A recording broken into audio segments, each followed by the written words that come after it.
ওদের যেহেতু 5 September class পড়ছে না, 4 সেপ্টেম্বর ক্লাস ছিল, সেই জন্য ওরা এই দিনটাতেই টিচার্স ডে সেলিব্রেশন করেছে। আর কি সুন্দর দেখো, হাতে বানিয়ে আমার জন্য কার্ড নিয়ে এসে সাথে পেন, চকলেট, একটা কাঠগোলাপও এনেছিল। ওরা জানে আমার কাঠগোলাপ ভীষণ পছন্দের। ক্লাস করে স্টেশনে এসে দেখলাম ভীষণ জোরে বৃষ্টি শুরু হয়ে গেছে, জানি না এবার কীভাবে বাড়ি যাবো।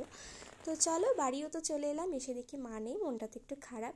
আসার সময় সিম্পল বেকারি কেকগুলো নিয়ে এসেছিলাম, আজকে আবার প্রচুর পরিমাণে আমার দুধ চা খেতে ইচ্ছা করছিল, তাই আর কি একার জন্য বানিয়ে নিলাম।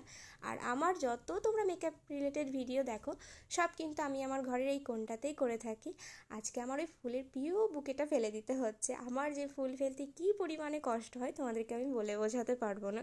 যেদিনকে আমি এই ফুলের বুকেটা কিনে নিয়ে আসছিলাম, সবাই তো আমার দিকে তাকিয়ে রয়েছে, ভাবছে হয়তো কেউ আমায় গিফট করেছে, অথবা আমি হয়তো কাউকে গিফট করতে যাচ্ছি। তো এরকম সৌভাগ্য আমার না। তো যাই হোক, ছাড়ো। এখন পুজোর লুকের জন্য আমি আমার ব্যাকগ্রাউন্ডটা রেডি করছি। তো তোমরা কিন্তু ভিডিওটা দেখে অবশ্যই জানিও যে কেমন লাগছে আমার ব্যাকগ্রাউন্ড সাজানোটা। একদম সিম্পলি করেছি। পুজোর লুকগুলো দেখতে হলে কিন্তু অবশ্যই আমার চ্যানেলটা সাবস্ক্রাইব করতে হবে, আর এই ভিডিওতে একটা লাইক করে দিও।